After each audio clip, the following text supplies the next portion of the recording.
Ladies and gentlemen, I'm Stavros Kospalas, the Acting Director of the Australian Archaeological Institute at Athens, and I would like to welcome you to this evening's function.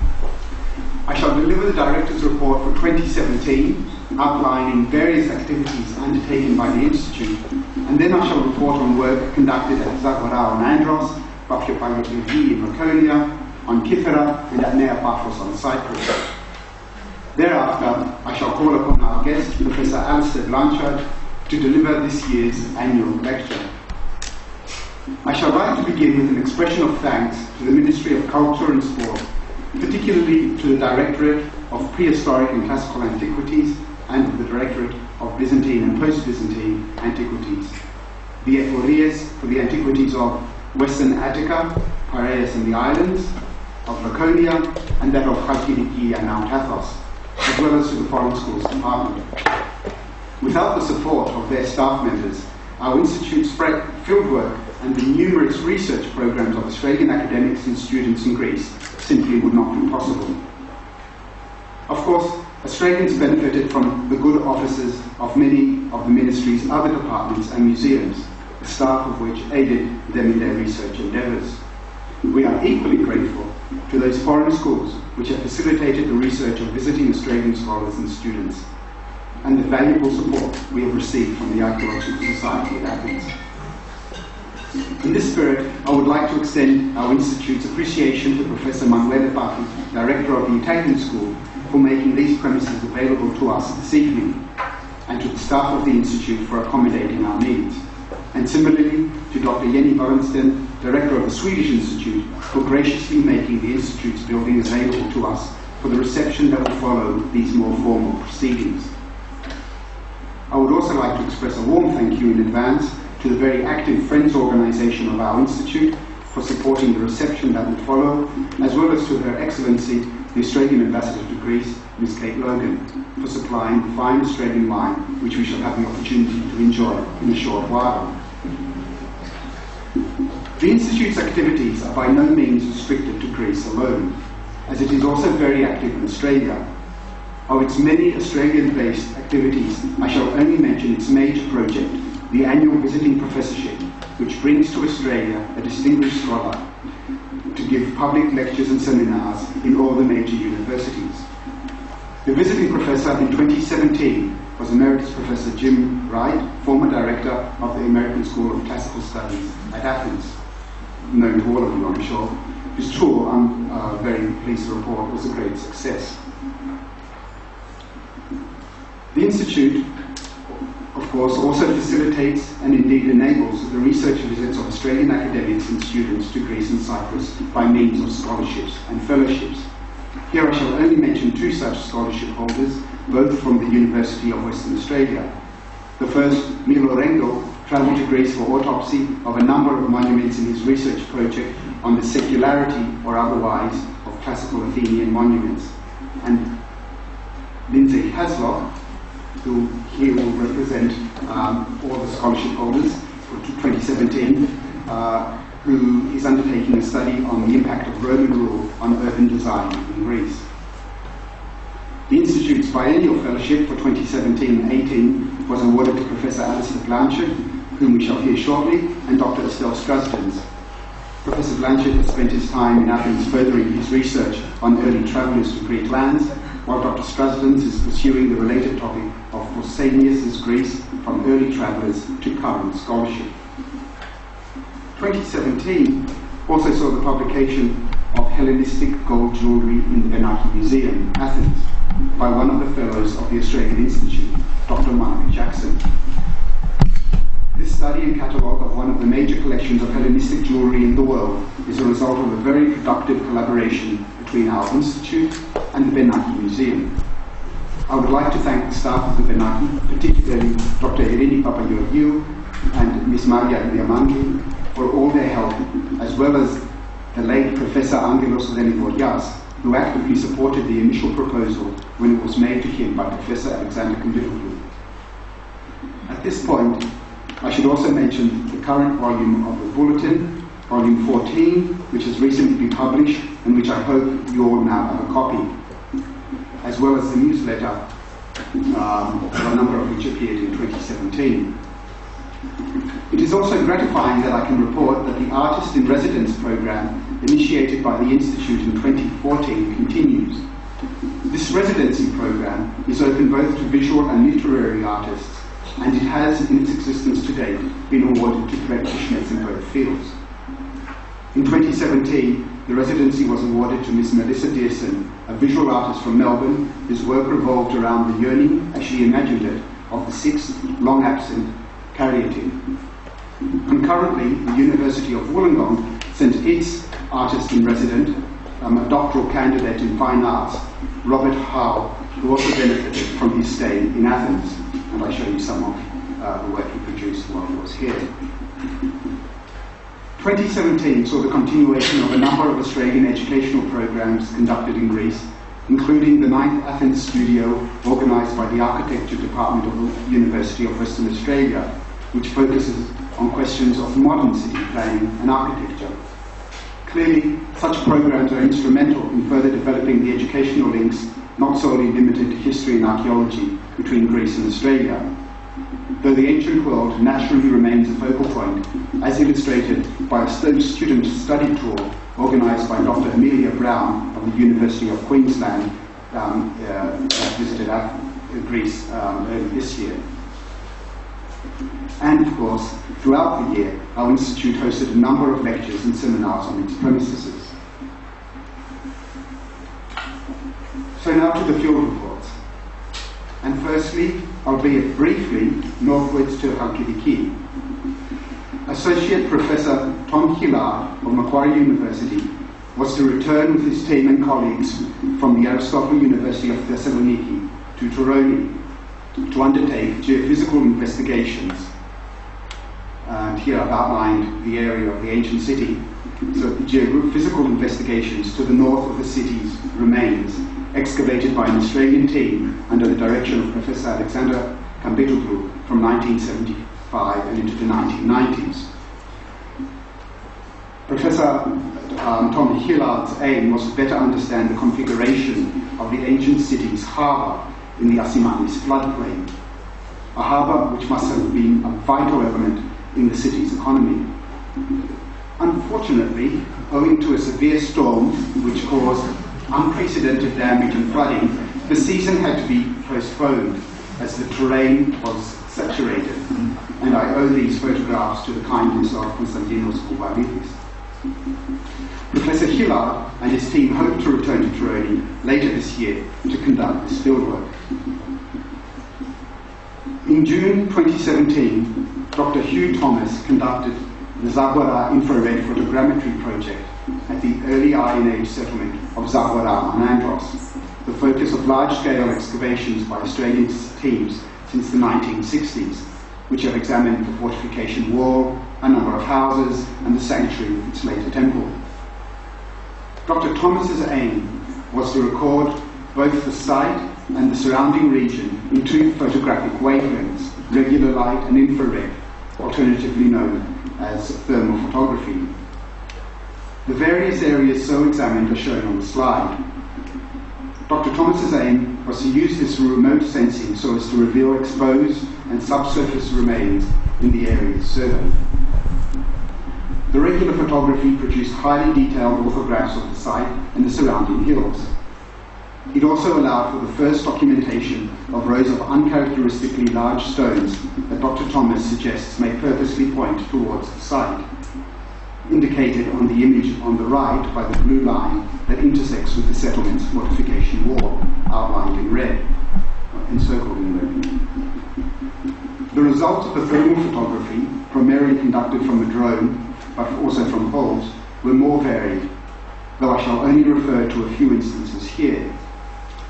In Dr. Thomas's Area 3, just within the fortification wall, a figure 8-like outline of cooling is evident, which is clearly not associated with anything on the surface. This enigmatic feature warrants further examination. Still within Area 3, thermal photography extended our knowledge of features first revealed by excavation in 2014. Features 3D and 3F are continuations of known walls, but more interestingly, 3E appears to arc towards part of a drain uncovered in 2014, the only drain so far identified at the site, and in an area, it may be noted, where a workshop has also been partly excavated. Area 6 is located beyond the modern field wall at the northwest extremity of the site. Within this area, the remains of many buildings were documented as they were traceable by the clear orthogonal plans. Work in Area 10 also revealed subterranean remains of buildings, undoubtedly houses. This area is at the very south of the site, where a freestanding, two-roomed house had been excavated in 2013-14. Indeed, Dr. Thomas's investigations suggest that he has identified a supporting terrace wall for this very building.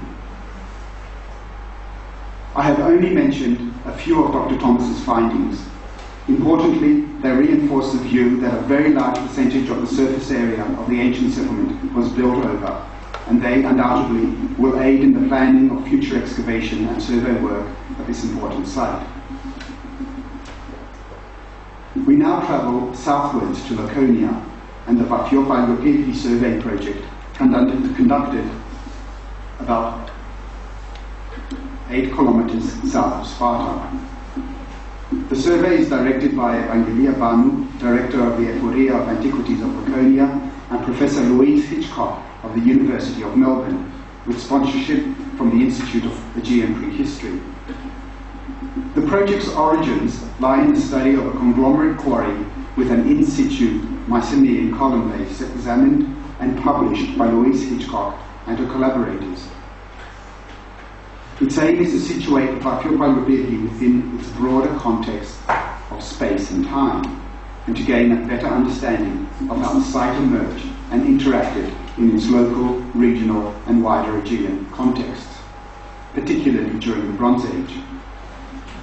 In June 2017, the team met its objective to complete the field walking of the survey grid begun in 2016, which extends from the Mycenaean Tholos tomb at Vafio, at the top of the slide, and encompasses the conglomerate quarry as well as the hill of Pylopirthi, the site of an important Bronze Age settlement.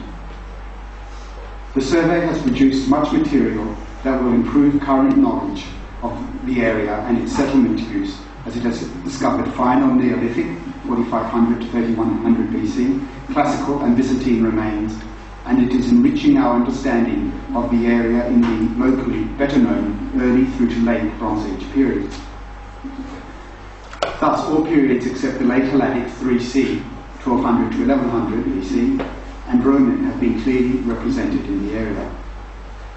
In addition to ceramics, a wide variety of lithics, including obsidian, was collected along with other material, and I show a selection of the finds on the screen. The results of the current survey have increased knowledge of the site in several important ways.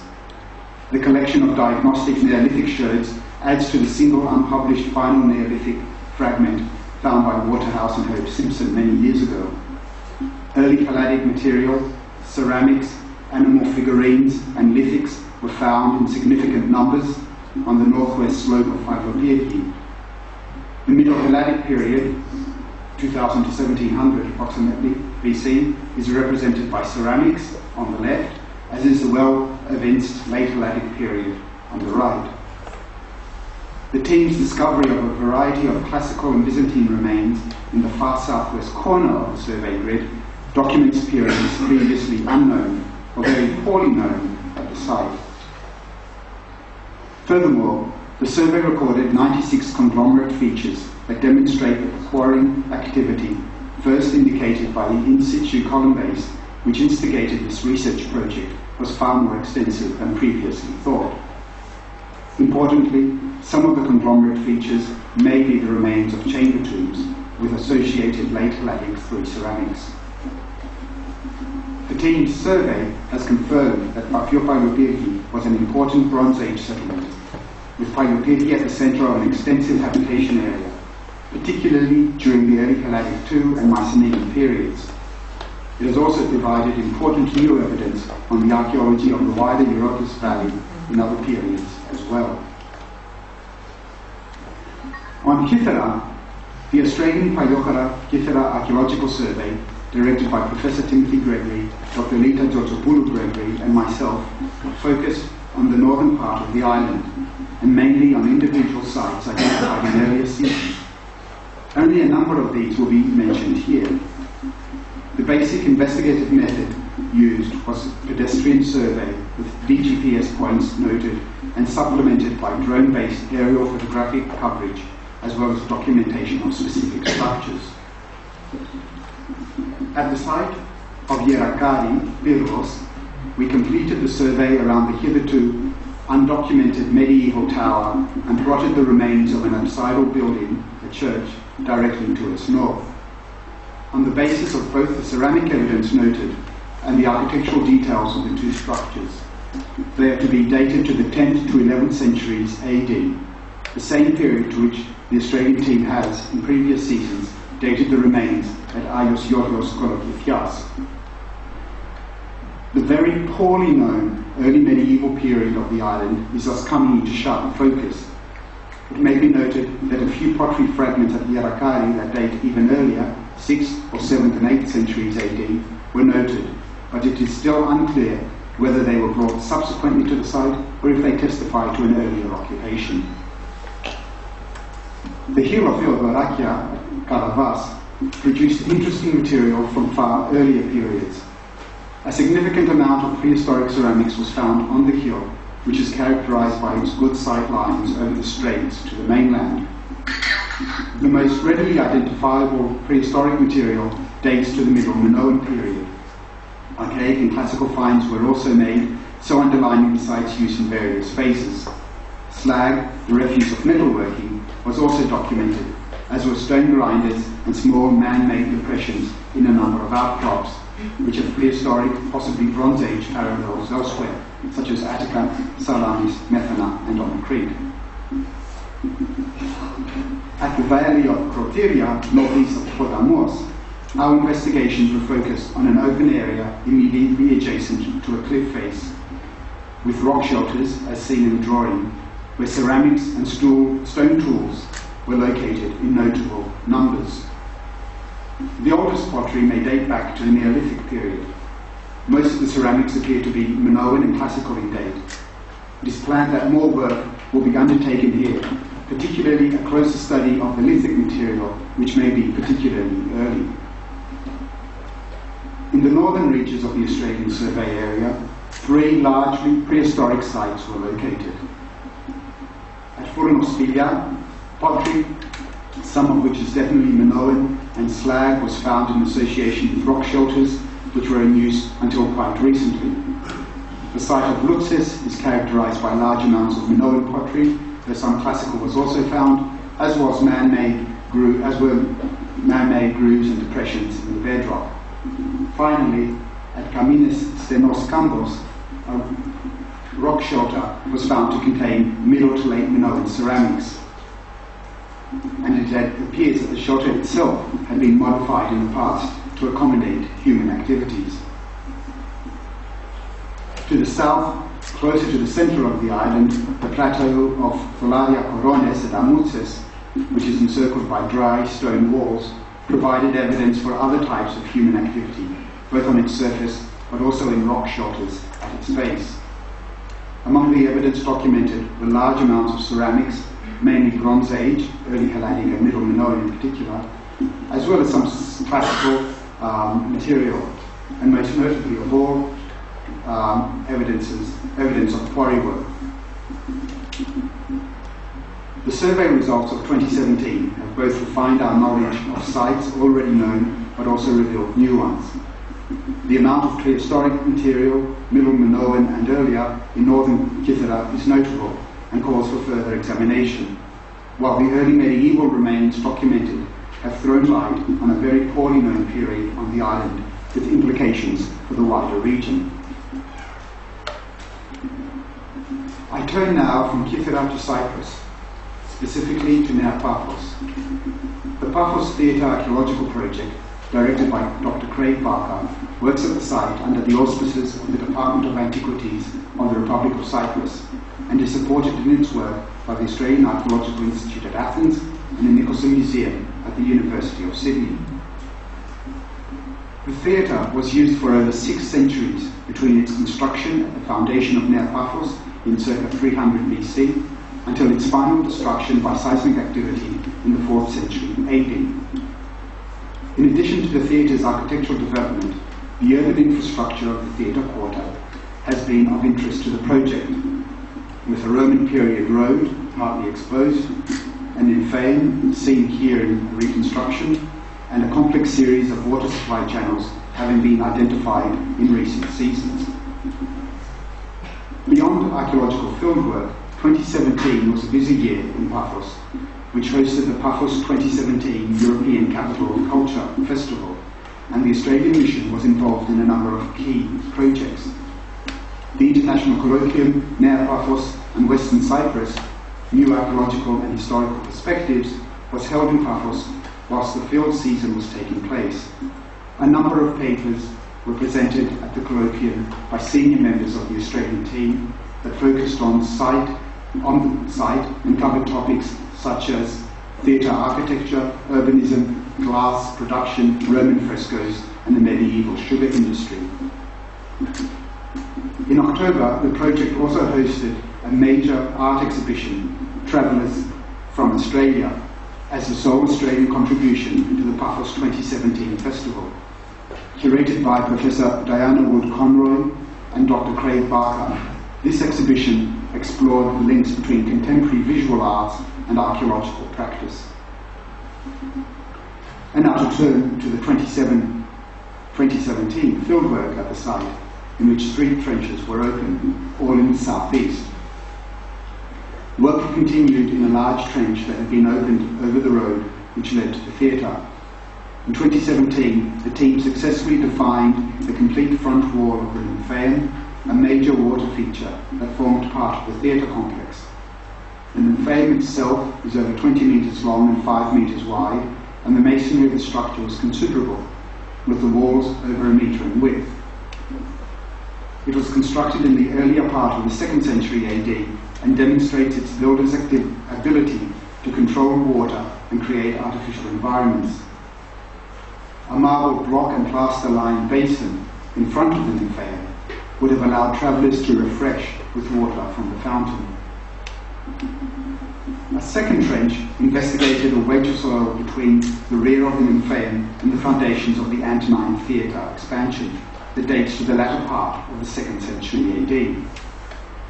Excavations revealed a series of bedrock cut channels that relate to the control of water supply to and from the theatre and the Nymphaeum. The final trench was laid so as to expose the theatre's Antonine phase exterior wall. Cuttings into the bedrock indicate that the wall would have been over 2.2 metres wide and constructed from massive blocks of stone. These retaining walls had to support seating embankments that were very high and constructed onto artificially created hills. So the excavation of the trench has provided valuable information as to how this engineering feat was actually accomplished. Considerable analysis of finds was conducted for the forthcoming excavation reports, including the detailed study of hundreds of fragments of Crusader-era sgraffito ceramics which would have been manufactured in a kiln built over the remains of the ancient theatre. Although the kiln itself has yet to be located, the amount of ceramic sherds and production waste material suggests that it was located in the immediate vicinity and that there was a considerable range of activities taking place at the site in the medieval period. A number of fragmentary Roman marble sculptural items and architectural elements were also found. Furthermore, the digital program Inscript was used in an attempt to examine the lettering of an inscription found in an earlier season which had been erased so its block could be re-inscribed, and you see the results here.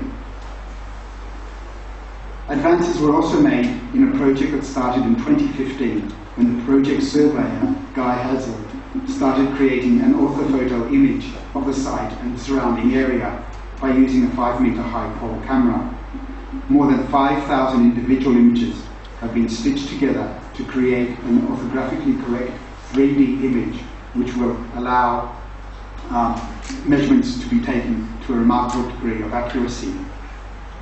The image was enlarged during the 2017 campaign to take in features of a medieval building on the top of the hill behind the theatre, which you can see at the top of the slide. In November 2017, for the first time, the site was recorded in both photographs and video from a drone. We've seen this image earlier. A major component of engaging with new technology so as to allow visitors a new understanding of the site was a project's collaboration with the Melbourne-based digital design company Visualmos VR to create an accurate three-dimensional immersive virtual reality reconstruction of how the Antonine phase of the theatre probably looked in the middle of the 2nd century AD. From 3 different viewpoints, viewers wearing a VR headset can get a 360-degree view of the look of the stage, orchestra and caveat of the largest Roman phase of the theatre's history. The VR headset was used in the exhibition on site and has subsequently been used in education programs at the University of Sydney. The Paphos Theatre VR app is now available for download for both iPhones and Android phones, and a 2D video version is being produced currently to allow the viewer to fly through the reconstructed ancient theatre. And so ends the report on the 27 fieldwork at Nea Paphos and that of the Institute generally. It is now my pleasurable task of introducing our guest speaker. Though to many of you, he is well known as he has spent no little time in Athens over the years. Professor Alistair Blanchard is the Paul Eliadis Professor of Classics and Ancient History at the University of Queensland, and it is indeed an honour to also welcome here this evening Dr. Paul Eliadis. Professor Blanchard studied at the University of Queensland and then proceeded to Cambridge, where he took his doctoral degree. Prior to taking up the chair at the University of Queensland, he had taught at Merton College, Oxford, the University of Reading, and the University of Sydney. He is a prodigious author, having produced 5 books and a very long list of papers that have appeared in various fora. His research focuses on the social workings of ancient Greek society, especially that of Athens, in which he examines questions such as gender, law, and emotional states. He also focuses on the practice of history and the reception of antiquity in later times, particularly our own, in various fields such as literature and cinema. The impact of his scholarship has been long recognised, and he has been the recipient of many prestigious awards and fellowships.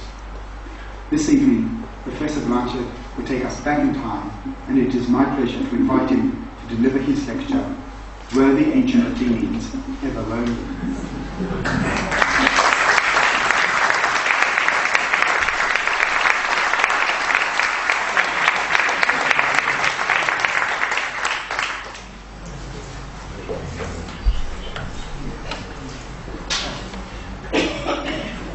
Your Excellency, ladies and gentlemen, it's a great pleasure to be here this evening. Thank you very much for that very kind introduction, Stavros, and the invitation to come and present to you at this open meeting. Well, tonight what I'd like to look at is the ancient evidence for a very modern problem, arguably one of the most pressing problems of contemporary society, namely loneliness or social isolation. And certainly, I'm not alone in thinking this. The British government seems to have come to much the same conclusion. In January 17 this year, the British government took the unprecedented step of announcing the appointment of a special minister for loneliness. The news caused headlines all over the world, see here, and was almost universally regarded as a positive move.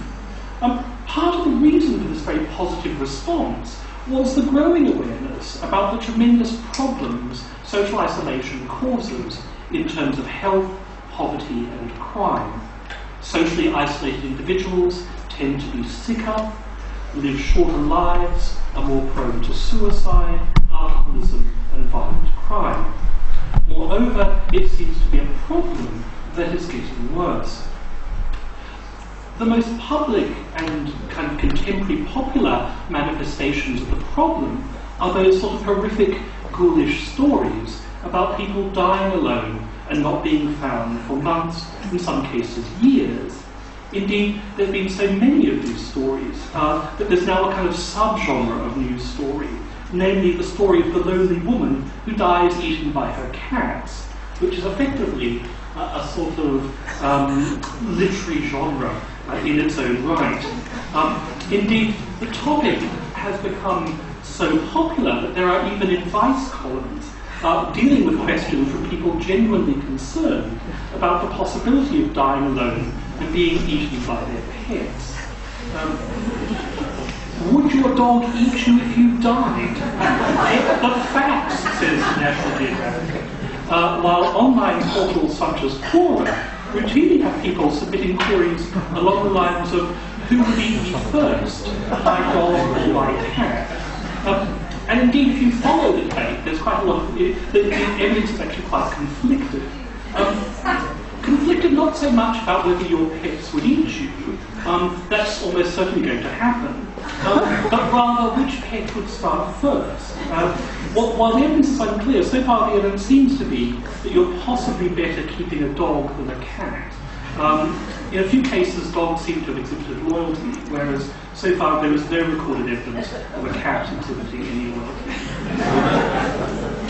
Now, what these stories, of course, point to, and why they resonate so strongly, is that they identify a genuine social problem, a legitimate fear, namely that we are living in a modern world in which we are isolated in ways that seem historically unprecedented, that changes in the way we work, live, and socially organise ourselves have led to social isolation as the modern condition.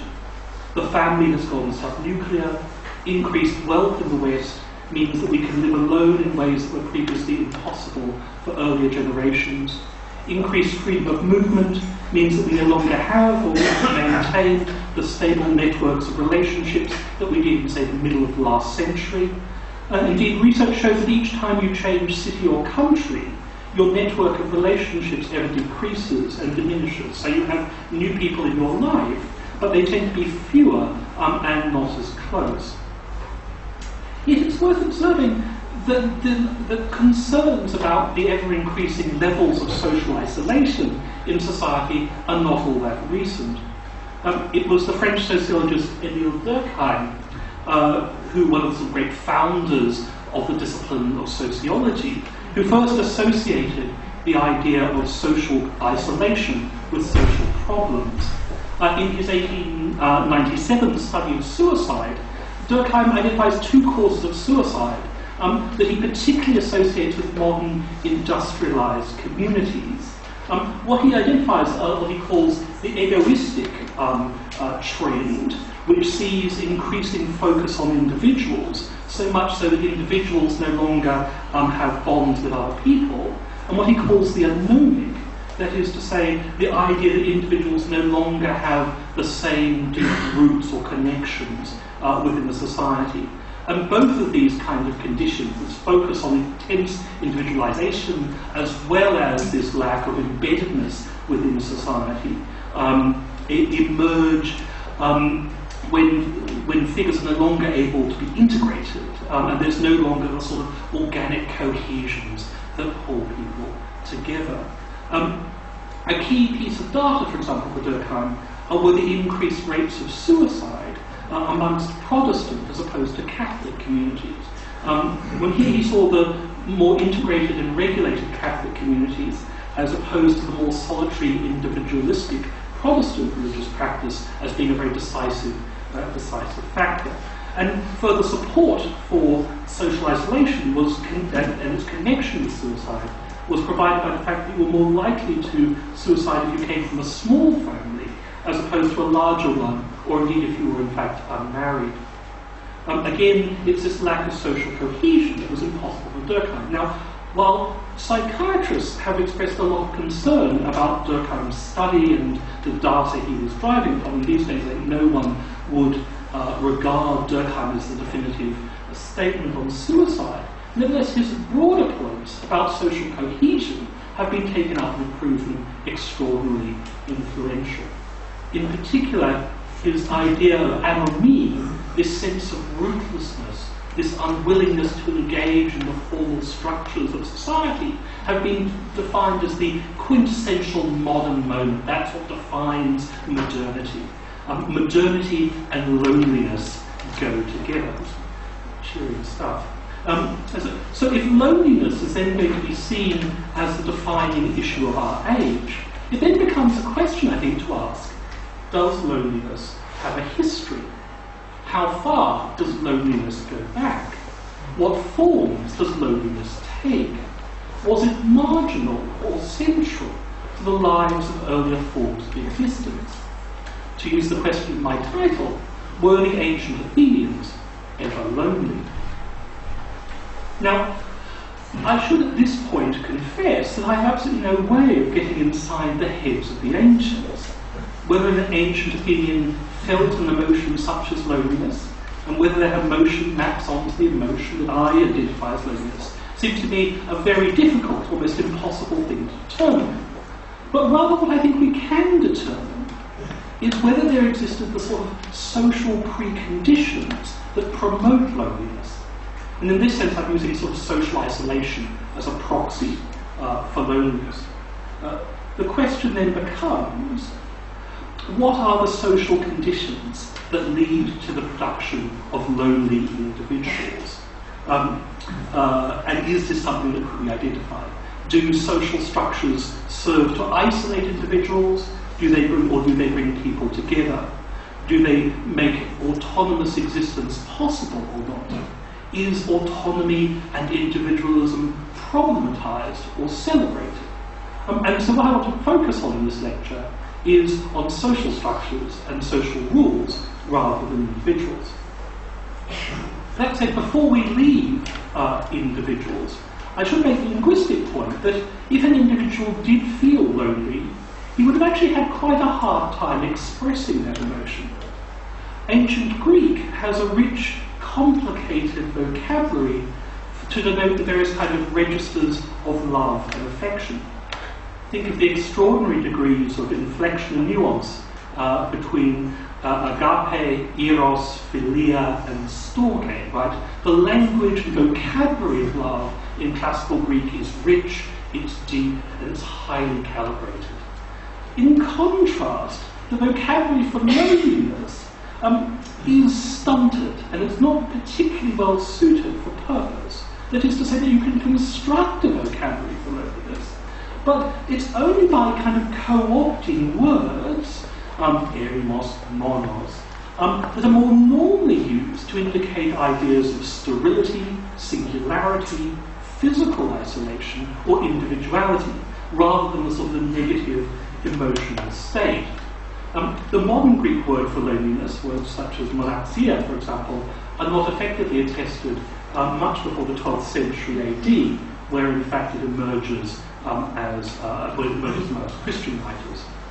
So the linguistic imperative, the language of Greek, is really about closeness, about affection, and about relationships. And indeed we see this in, for example, the use of kinship terms. Think about, for example, the technical term that's used to routinely deployed to describe your nearest relatives in Greek, your ankisteia. Well, what is your ankisteia? Who are your nearest relatives in Greek? Well, the word has a variety of definitions, but perhaps the most concrete one is the one provided in law, which is in terms of those people who can inherit your property. That's the definition of your nearest, your relatives.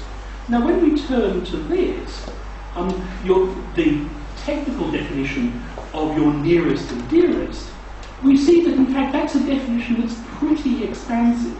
That is to say that your nearest and dearest includes all relatives to 3 degrees of separation. So, for example, it includes the great-grandchildren of your maternal half-sisters.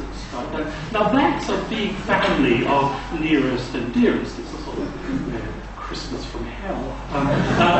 And so it's a very big operational definition of family. Now, while this certainly isn't the most extensive or elaborate structure of kinship amongst kind of anthropology, if you run it up against the kinship terms of something like the South Sudan or the Navajo, which are the two groups that are normally advanced as kind of coordinates in anthropological literature for understanding kinship, it doesn't really stack up there. There's a much more elaborate thing, but even still, it's a very broad kinship group, and indeed ordering this kind of group is quite extraordinary.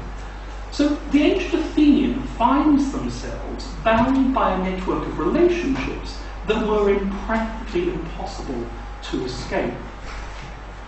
Economically, if you look at the economic structures operational in Athens, it was impossible to exist in isolation.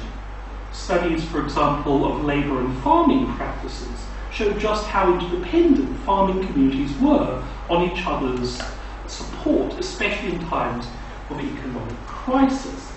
And it's an ideology that we can see reflected in vase painting, where the few scenes that we have of agricultural labour all show multiple bodies in action. And it's worth stressing the kind of constructed nature of these scenes. That is to say that while war is a product of individual labour and individual valour, the phalanx famously doesn't appear or hardly appears at all in Greek art. When we turn to agriculture, it's all about seeing agriculture as the product of the group. That is to say, farming scenes tend to favour multiple bodies working in concert. A few notable exceptions prove the rule, and here I'm thinking of, in fact, agricultural work performed by heroes. Heracles herding the cattle of Geryon, or cleansing the Algian stables, or Jason harnessing the Phaeacian Colchis bulls and ploughing the field for King Aeetes. Now, here you have individuals actually performing agricultural labour. And it's this kind of this heroic isolation, this individualism, that is so impressive and noteworthy. One of the definitions then of a hero is a person who can do what would normally require many others to do, and they would struggle to do it collectively. So, and indeed, isolation is one of the kind of heroic themes that I want to return to in this lecture.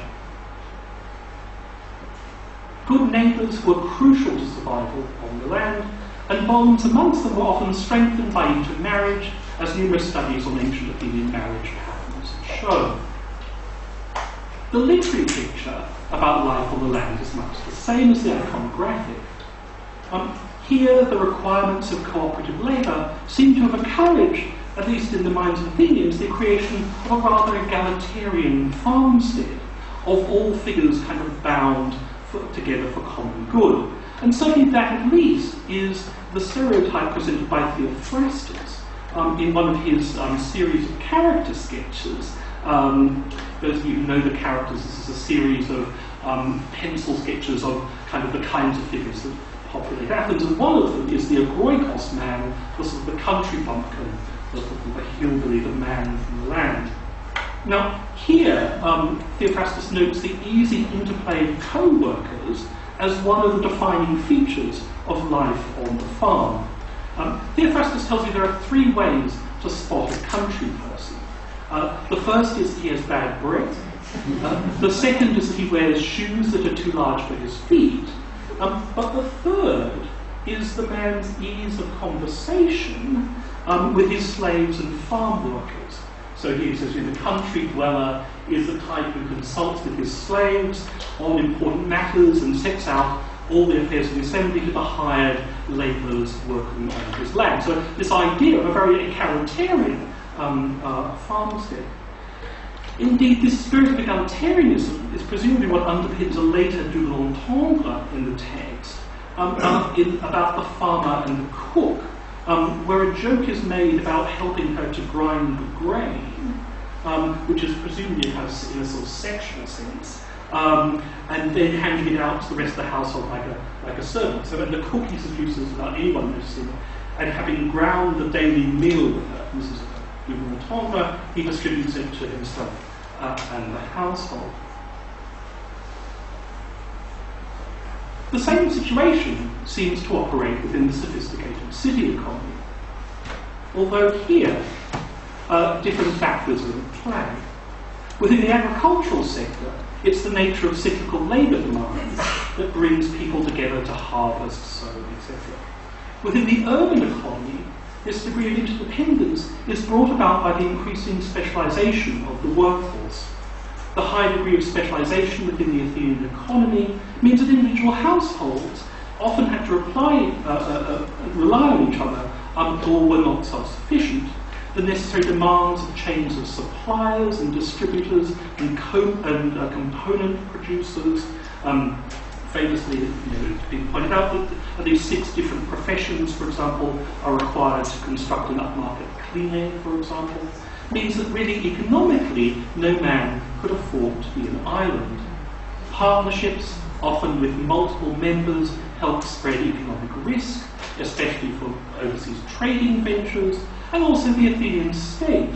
It seems to have expressed a preference for dealing with economic collectives when outsourcing its economic activities. We see financial partnerships established for state contracts for the collection of taxation and mining leases. Even when individual economic action takes place, it rarely seems to be the result of an individual acting alone.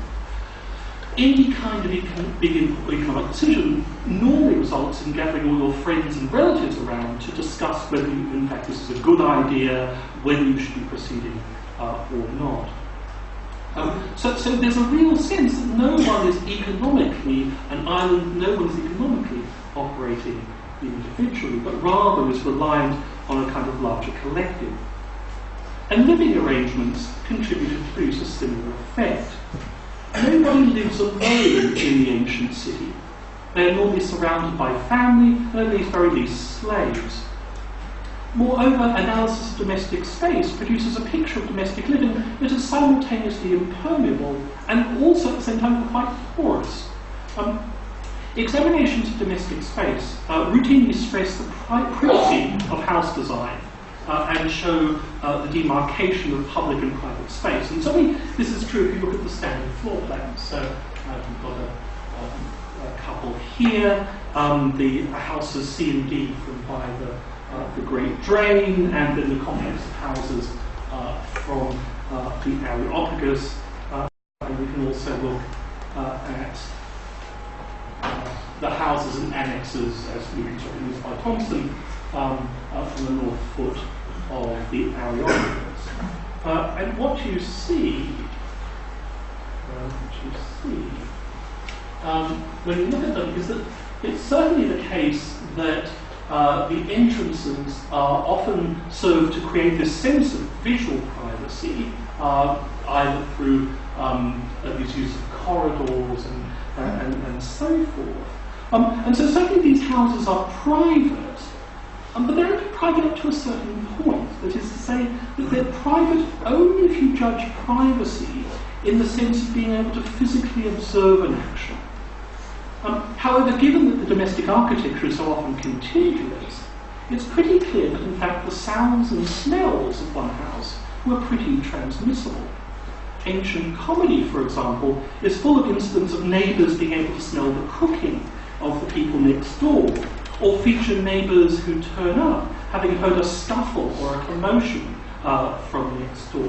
So, while there's no doubt some sort of comic exaggeration and plot contrivance in these moments, one suspects that rows between masters and slaves, between husbands and wives, must have been pretty obvious to prying neighbours or passers-by. And Greek neighbours, as far as we can see, were extremely nosy. Everyone certainly seemed to know every inhabitant of their neighbourhood and seemed to have no doubt in keeping track of each other's movements.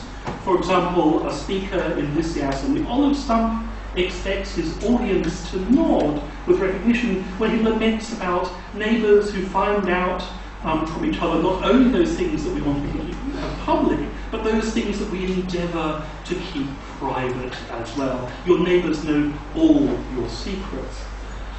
Neighbours always seem to be able, for example, to inform inquirers about the location of any nearby resident. If you want to know where someone is, go ask their neighbour, and they will normally be able to tell you in ancient Athens. So, for example, when Mesgolus in Aeschylus's speech against Timarchus is trying to track down his errant boyfriend Timarchus, he just has to ask his neighbours to find out the locations of the lascivious young man. They apparently can't wait to tell him that Timarchus is headed down to the Piraeus for an illicit threesome with some sailors. So this kind of idea that your neighbours are always monitoring your thing and always know your business.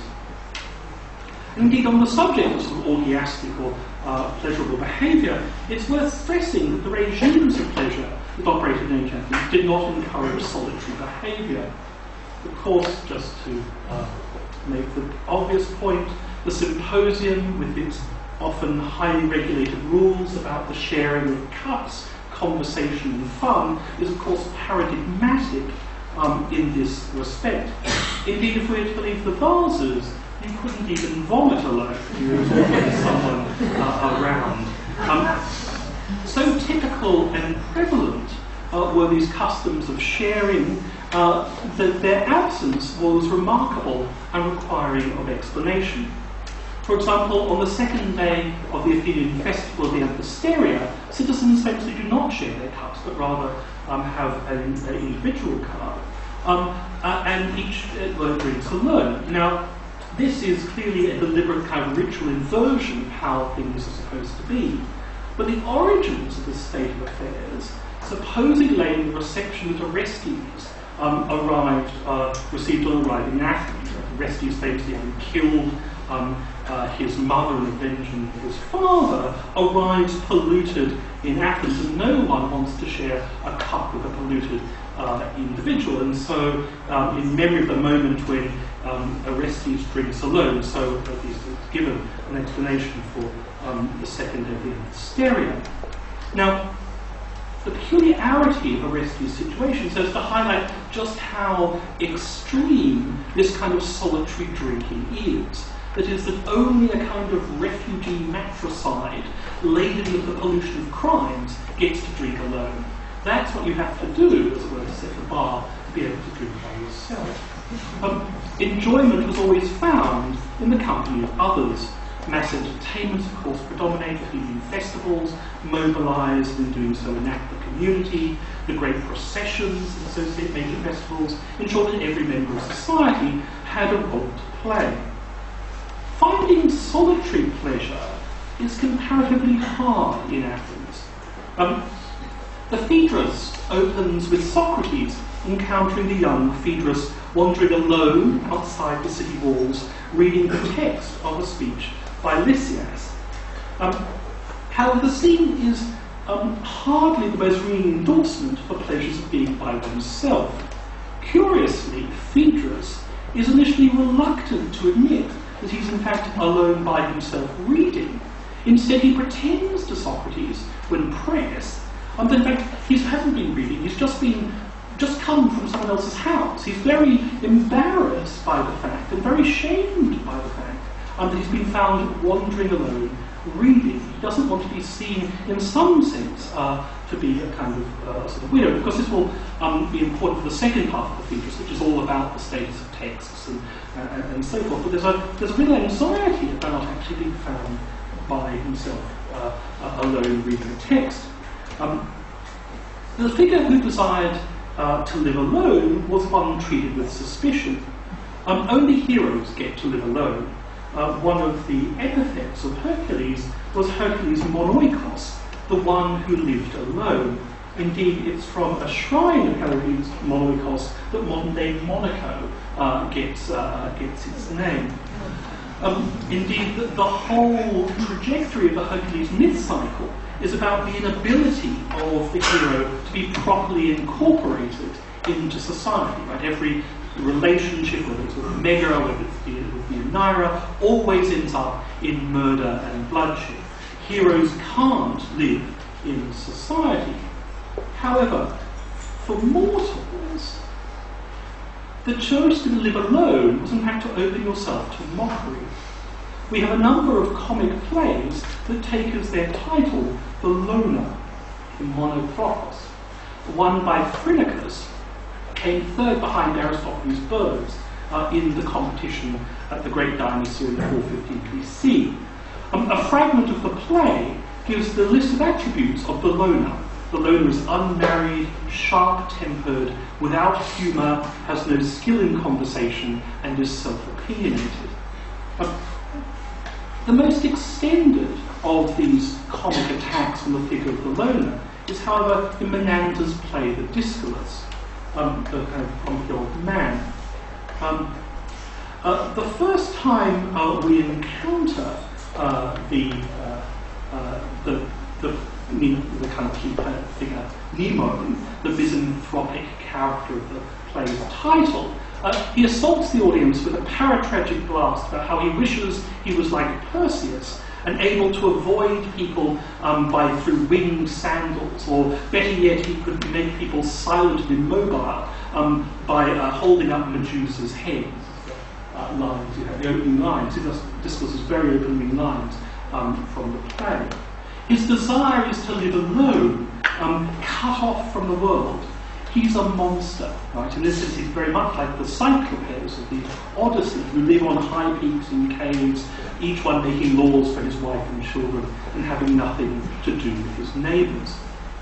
However, the whole trajectory of the Discalus is to thwart his desires and show him the impossibility of achieving his dreams. The gods won't allow him to live alone. The god Pan just won't put up with it. And together with the connivance of various other characters, Nemon is forced to repent of his ways and to socialise. And the play concludes with a community coming together, sacrificing and feasting as order is once again restored. Now, of course, whenever there are kind of social conventions and rules, there are people prepared to break them. And so it's to be expected that there was the occasional misanthrope in Athens. However, these figures tend to be the exception that proves the rule. It's worth noting how quickly they become literary topoi, emblematic and extraordinary. So, for example, the misanthropic Timon, who, while most likely a real figure, who lived during the second half of the 5th century BC, soon becomes kind of semi-mythical. So his house, for example, becomes a tourist attraction where people go to look at the misanthrope's house as a kind of act. His life becomes the subject of satire. He's not so much a man, he's a metaphor. And it's worthwhile pointing out that there was also often a high degree of theatricality and performativity in this misanthropy. Certainly that's the case with the most famously antisocial man in Athens, the philosopher Diogenes. Now, we possess numerous anecdotes about Diogenes. And on one level, these anecdotes demonstrate just how removed he was from society and how incapable he was of normal social interaction. So, famously, he destroys all his possessions and lives in a pitos, cut off from the economic life of society. And his habits of urinating on people, spitting on his dinner hosts, and masturbating in public made him unfit for social life. And yet, on another level, he was also an individual deeply implicated within the community. Take, for example, one of the most famous anecdotes told about him, namely that he used to wander around the agora in full daylight with a lamp. And when asked what he was doing, he would say, "I'm just looking for an honest man." Now, it's the punchline to this anecdote that gives us the clue to understanding the nature of Diogenes' antisocial behaviour. It's antisocial behaviour that needs an audience. Wandering around with a lamp only makes sense if you know that someone's going to stop you to ask, "Why are you carrying a lamp?" If nobody stops to ask, then the opportunity to give your punchline is lost. So rather than Diogenes kind of cutting himself off from society, in fact thrives on interaction. It's the kind of community that kind of makes him a philosopher, right? You know, if he didn't have the community, he'd just be a sort of crazed man in the storage jar. So it's the kind of community that kind of gives, as it were, Diogenes his edge. Indeed, I think in trying to understand the very peculiar dynamic of misanthropy in ancient Athens, there's nothing more curious, it seems to me, than the text about in Plato, Plato's Phaedo, where he decides to theorize why is it that someone would become misanthropic. And here it's significant that what Plato says is that men do not become misanthropes because they love the pleasure of solitude. Indeed, paradoxically from the mind, misanthropy comes not from too little socializing, but too much. According to Plato, the misanthrope is someone who is overly committed to a relationship with another person, and then he discovers that that person is unworthy of all the love that he's invested in him. And so he goes on and meets another person, and again overcommits, and again discovers that person is unwilling of his love. And he does this so often that he's completely ruined, and his faith in humanity is destroyed. So misanthropy is a condition that emerges not from too little socialising, but too much. The misanthrope is paradoxically the man who loves too much, and has always had his love disappointed. Now this is an extraordinarily odd way of conceiving how misanthropy could come about.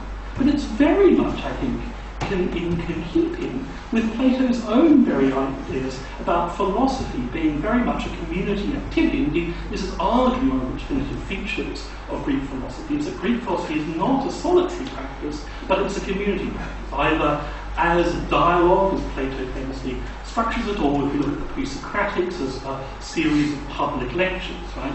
Philosophy is a social practice requiring interaction rather than an individual solitarily working out their thoughts. So for these reasons, it seems safe to conclude that loneliness, or at least social isolation, was not a problem that affected the ancient Athenians.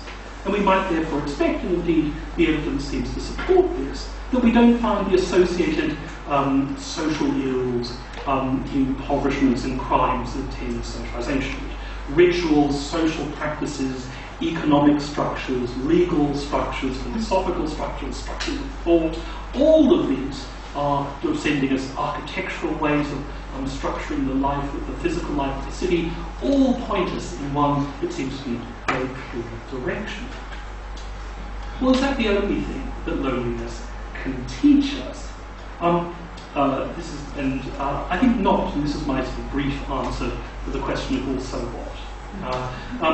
And what I want to do is say that by focusing on the question of loneliness, actually some interesting things might come into focus.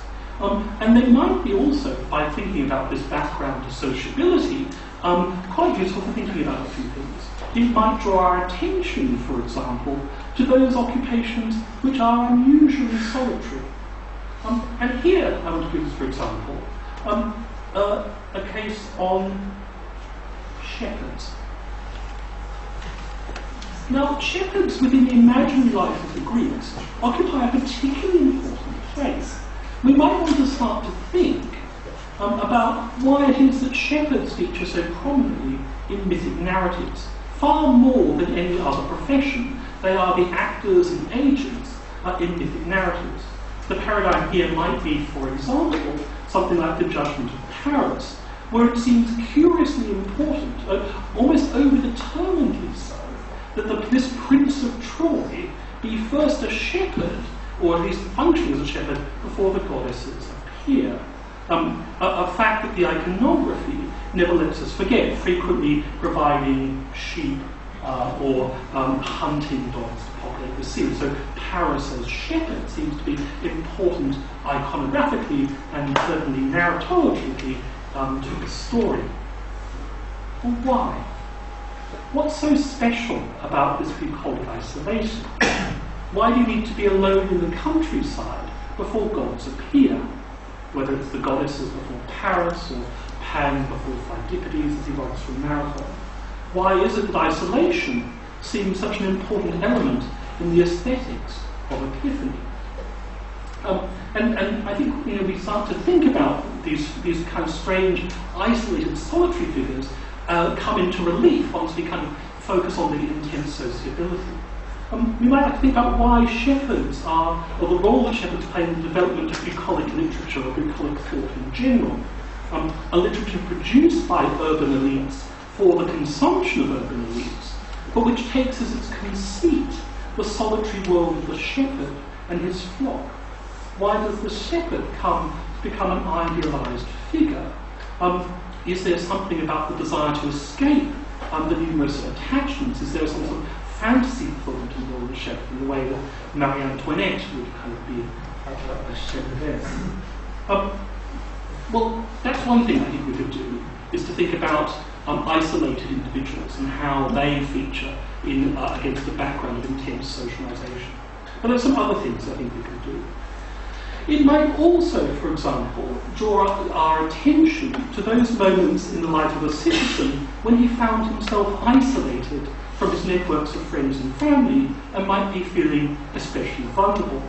And here I'm thinking of something like the process of jury selection, where, as those of you who know, in the process of selecting jury members for the Athenian juries, you turn up in your tribal group, and through these allotment machines, these machines determine both which court you're attending to and whether you'll be able to serve as a juror. Now, the process of doing this, you arrive with your friends in your tribal group, but you are sundered from them, and you proceed to a court not surrounded by your friends and colleagues, who have up until now been the group on which you have always relied for every important decision that you have made as a citizen. In this sense, voting in the jury court is very different, for example, than voting in the Athenian Assembly, where, as far as we can see, you arrive with your colleagues and friends and you sit with your colleagues and friends.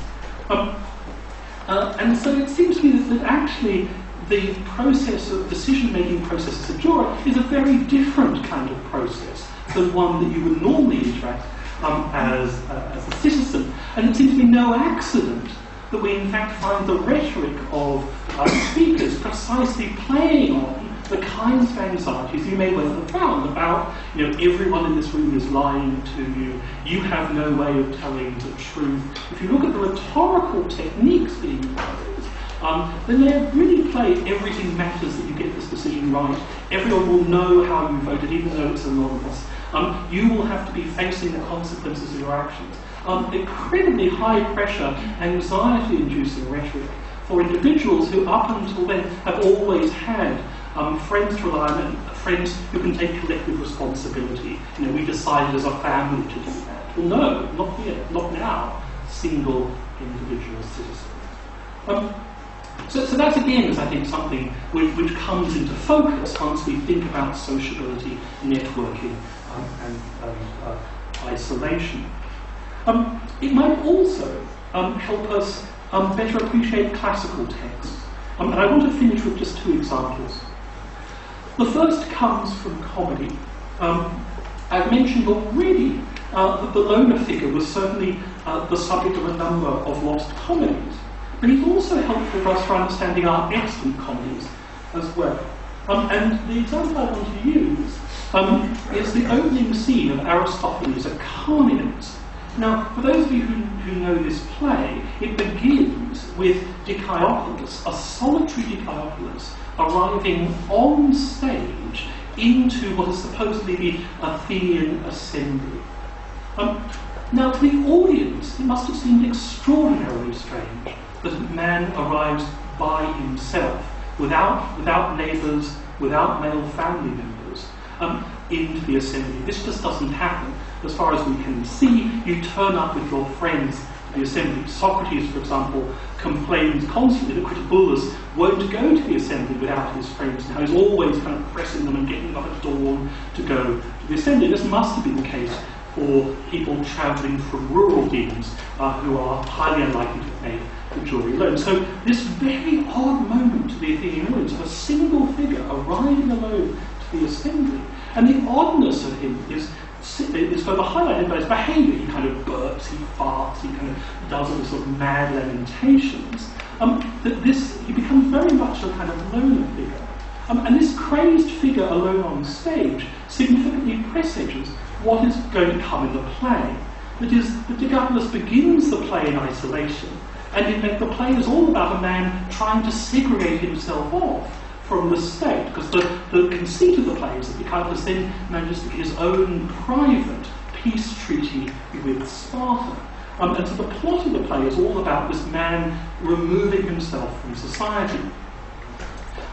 So as he enjoys the play, the benefits of his own personal peace treaty, he's abusive, he's oversexed, he indulges in appetites without restraint. Now, don't describe the Arcanians as a fantasy of total selfishness, and this position has not gone unchallenged.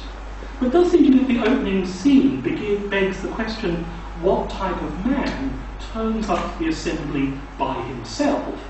And that the rest of the play then provides you that kind of answer.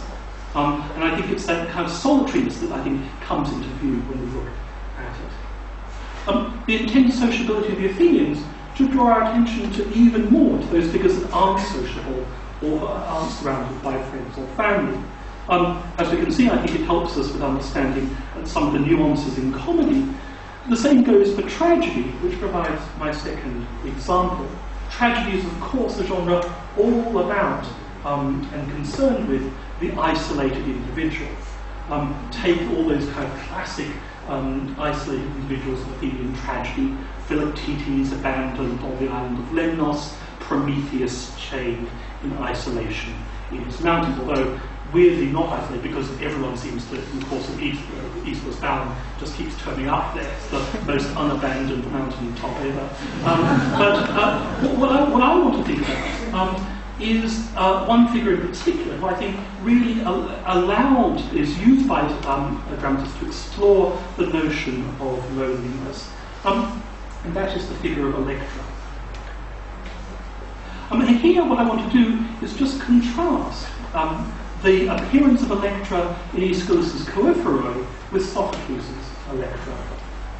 Now, when we first see Electra, the daughter of Agamemnon, whose father has been murdered by Clytemnestra, when we first see her in libation it's actually part of a large group going out to see the tomb, and she interacts with this chorus who've joined her there. She asks advice about how do I perform the libations, what prayers should I sacrifice, and they respond, they join in, they give her advice.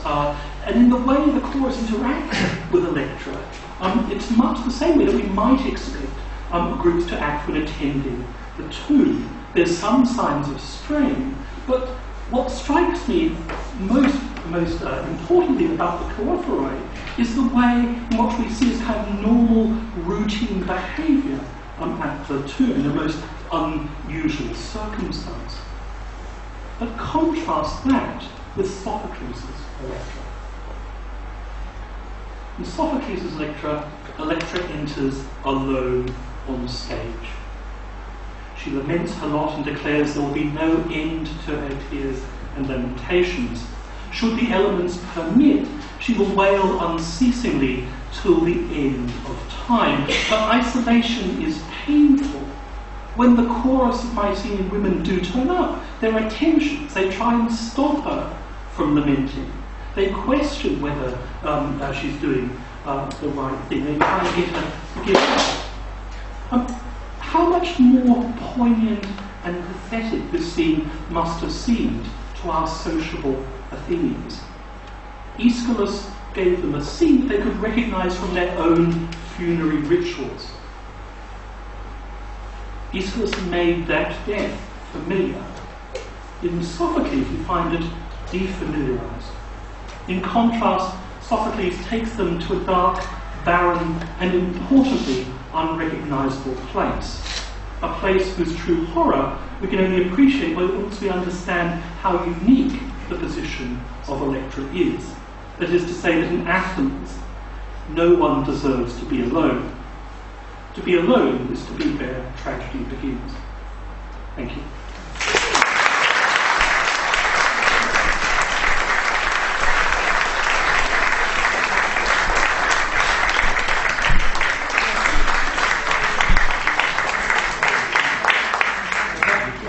The Australian ambassador to Greece, Her Excellency Ms. Kate Logan, to offer a vote. It's my very great pleasure to be here tonight listening to that fascinating lecture, and my first vote of thanks is to Professor Blanchard. It was the sort of lecture that when you read the topic, it made you smile. Made me smile, and I think looking around, people were riveted throughout, and I think there's no better performance indicator for a lecturer than that. So thank you. There were some interesting learnings too. I have a cat, so second, I would like to thank all the colleagues and friends here tonight attending this lecture and Stavros's annual report. And in that group I include the friends of the AAIA, colleagues from other archaeological schools, and Greek archaeologists here tonight as well. Third, I'd like to thank Stavros Paspalas and his colleagues at the Institute for all the productive and impressive catalogue of work that they've been doing in 2017. You have a way of making the study of archaeology and antiquities utterly relevant and modern, and it makes me very proud, actually, to have you as part of the constellation of Australia's activities and presence here in Greece. Finally, I would like to acknowledge absent friends, and I mean in particular there Anne Hooton, who is in Australia still, and we very much hope that she'll be back with us this time next year. Thanks, everyone.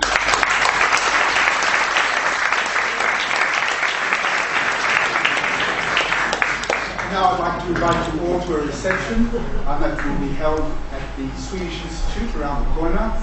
I expect that most of you know the way. Those who don't, just follow them now. Thank you very much for your attendance.